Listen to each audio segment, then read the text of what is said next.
I keep going so I can make it.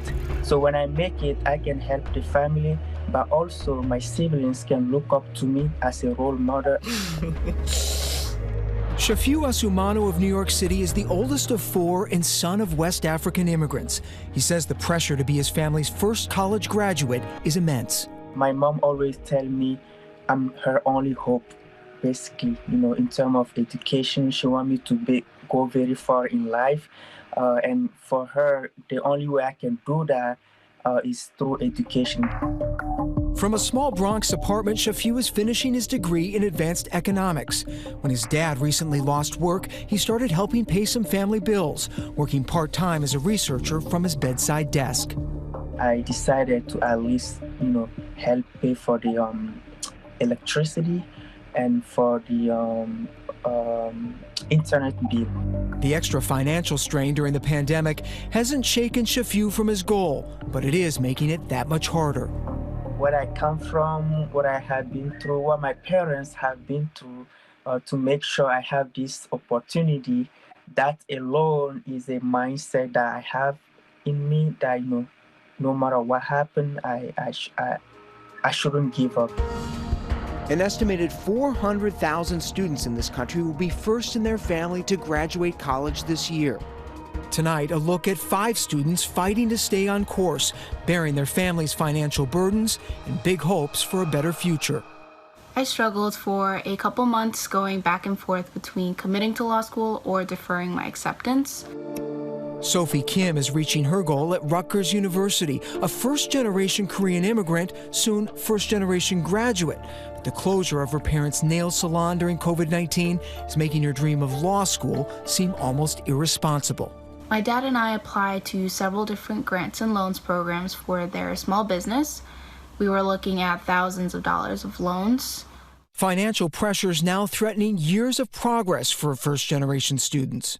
I really see being a first-generation college kid as a gateway, a door. A lot of people say that, and no, it's true, High school senior Omar Quevedo Katana in Austin, Texas, just got accepted to the University of Richmond. He had to start working full-time at Walmart last month after his mother lost her house cleaning job of 20 years. It's really just me trying to keep everyone afloat, and yeah, it's been tough. At a small desk in his bedroom, Omar pays the family bills and tries to keep from falling behind with homework. I just got done paying for the apartment bill, which rang up to $1,018.48. The walk to work past piles of trash and graffiti, a reminder, he says, of why he's chasing that college dream. Definitely don't want my future family or my older brothers or my little brother's family growing around this kind of environment. That dream facing major disruption, says Morgan State University student Janaea Hines. She's struggling to finish her first year. You feel like you got this? I'm not gonna lie, it was hard because I'm the first one that goes to college.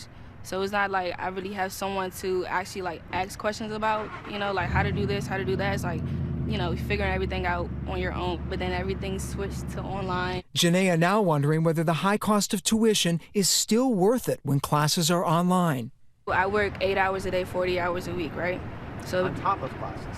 Yeah, so it's like now I have to figure out how to put it all together, like classwork, then plus work. We're in a situation where a lot of first generation and low-income students are very fragile in terms of what the circumstances are. Let's be real. We have students today that are learning in bathrooms. They're learning in closets. There are not enough space in their homes to be learning in a private room. Many first-gen college students are persisting, showing passion to give back to family and community as the nation fights back from the pandemic. It's like paying it forward and paying it back to my parents. Sophie Kim taking the leap to law school despite the need for more loans. Omar Quevedo Katana charging ahead to his freshman year. Once I'm able to expand my social ladder, I'll be able to bring up my mom, and maybe my father too. Theirs is a drive to escape a minimum wage existence to a better life. Even though it's going to be a long time from now, like I know it will be worth it. Their children, their grandchildren will have a better shot at the things that we all dream about: economic mobility, security, access to healthcare, access to civic participation. All these things go up if you have more and more education. And so that college degree and that first generation moment is a huge moment. I personally don't see this as like, a big downfall. I just see this as a huge, huge, huge challenge. The pandemic crashed his senior year, but this month, DuJaun Kirk will become the first in his family of 7 to get a college diploma. Growing up, like I've always been the child that that was succeeding in school and stuff. So my parents expected me to make something myself. Did you ever imagine you'd be finishing up your dream from home? It was overwhelming at first, so it took a long time to cope with things. His disappointment over postponed commencement ceremonies now compounded by anxiety over a job market in freefall. I guess I'm pretty anxious / nervous because I don't have a full-time job right now, and I'm pretty nervous about looking for one. The first-generation graduates in the class of 2020 now looking at that job hunt in a pandemic as just one more test to pass. Everything happens for a reason. If something happens, you can't sit around and just be, upset about it. I try to stick to that and keep it alive, keep the optimism alive. Hi everyone, George Stephanopoulos here. Thanks for checking out the ABC News YouTube channel. If you'd like to get more videos, show highlights, and watch live event coverage, click on the right over here to subscribe to our channel, and don't forget to download the ABC News app for breaking news alerts. Thanks for watching.